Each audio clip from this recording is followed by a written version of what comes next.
Dobro jutro. Torek, 19. januar, ob 11. dopoldan, približno 2 stopinji Celzija, pretežno oblačno vreme. Bom pa poskušal med vožnjo odgovoriti na par vprašanj tistim, ki imajo pomisleke glede nakupa specialke. Vremenska napoved kaže, da bo naslednjih 5 dni deževalo, zato sem se odločil, da izkoristim. Fraj, 2 urci, sicer bo spet šlo 14 dni mimo. Ko se sonce malo sramežljivo kaže med oblaki, upam, da dobim tudi jaz kakšen foton, da se malo segrejem. Zaenkrat je kar mrzlo, ampak se da preživeti, ni kritično. Danes sem se enako oblekel kakor ponavadi po zimi, edina razlika so očala. Jaz sem zamenjal stekelca s temi roza stekelci se precej dobro vidi tudi v oblačnem vremenu ali pa v megli.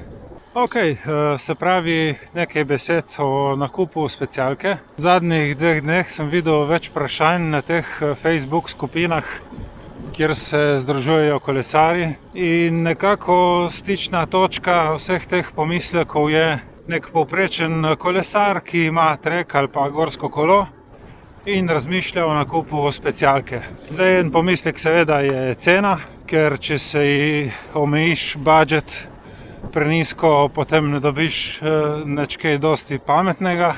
Drugi pomislek je, a jaz to sploh rabim, in en pomislek je tudi prestavno razmerje. Izgleda, da se ljudje bojijo, da jim bo specialka pretrda za v klance. Jaz zdaj vozim specialko dobrih 10 let. Prej sem imel pa trekking kolo, tako, slovaške znamke Dema, nov pa je bil okrog 400 evrov. Ampak da ne bi zdaj kdo mislil, slovaška Dema za 400 evrov. S tistim kolesom sem šel iz Nove Gorice do Bohinjske Bistrice in nazaj, čez Soriško planino. Z njim sem odpeljal maraton Češenj, in to ne samo iz Ljubljane do Brd, ampak v obe smeri. Moji pomisleki pred 10 leti so bili popolnoma enaki kot tisti, ki jih danes berem na Facebooku. A jaz to rabim, koliko bo to stalo, kaj bo s klanci. Popolnoma isto sem razmišljal tudi sam. Ena stvar je pa bila nekako, ki je dala mi signal, da je mogoče treba iti korak naprej. In sicer, ko sem se vozil s kolegi, ki so imeli že specialke, sem nekako lahko sledil do hitrosti tam 35 na uro. Ko je šlo več, enostavno nisem imel več dovolj materijala. Trek kolo ima mehke brzine, in ko zmanjka trdih brzin po ravnem, enostavno več kot 35 elegantno ne moreš iti. Mogoče da razčistimo najprej kar zadnji pomislek. Jaz sem specialko vse svoje klance izboljšal. Pika. Ugotovil sem namreč, da se človek zelo hitro sam sebi zasmili in na klancu, če ima možnost še kakšne bolj mehke brzine, rad da v bolj mehko brzino. Zdaj pri specialki je ta meja prej, in ko enkrat več ne moreš dati bolj v mehke, pač voziš v tisti, ki je najmehkejša. Ampak izkazalo se je, da sem vsa povprečja, vse klance odpeljal boljše, hitreje kakor s trek kolesom. Se pravi, sem se na treku precej smilil sam sebi. Kar vrtim, da me ne zazebe. Nekje 26 na uro imam povprečje. Svetoval bi pa, da pri nakupu pogledate, da boste si kupili od spredaj kompakt zobnike, da ne boste dobili kakšnih orjaških tekmovalnih. Jaz že vsa leta vozim s kompakt zobniki in vem, ko sem primerjal recimo s kolegom, ki je imel od spredaj večje tekmovalne zobnike, ko je on bil v svoji najbolj mehki brzini, sem jaz imel še 3 mehkejše od zadaj za rezervo.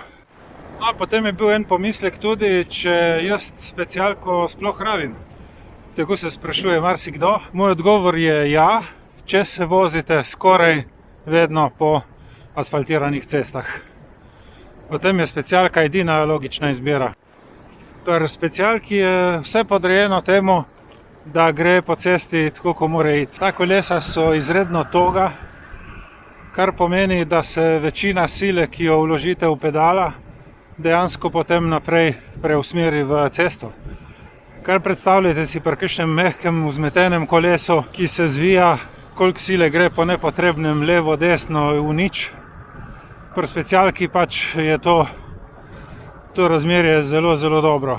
Ampak v nasprotju s tistim, kar vam mogoče govori vaša logika, pa moram povedati, da je specialka izredno udobna. Marsikdo reče, dej, ne me zezat, ni res, ampak ja, iz prve roke. To je najbolj udobno kolo, kar jih je. Samo belanca omogoča kakšnih 8 različnih prijemov, tako da lahko roke razbremenimo, počivamo z njimi. Ja, in potem imamo še pomislek glede same cene. Moj nasvet bi bil, da za prvo specialko poiščete kolo v vrednosti 2000 evrov.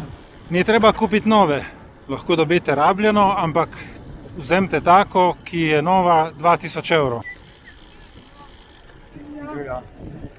Ker kar je cenej, bo pač ali slaba oprema, ali bo prevelika teža, nekaj vam bo sigurno šlo na živce. Zdaj, če govorimo za 2000 evrov, je možno dobiti že karbonsko kolo z Shimano 105 ali pa Ultegra opremo. Vsekakor, kar je več, so potem detajli, razne finese. Plačaš 500 evrov več, zato da dobiš 5 gramov lažje kolo, ampak 5 gramov se da tudi shujšati in je precej poceni. Za 2000 evrov dobiš pač orodje, ki ga lahko voziš brez skrbi, prideš z njim povsod in konec koncev, če se karkoli uniči, ni konc sveta.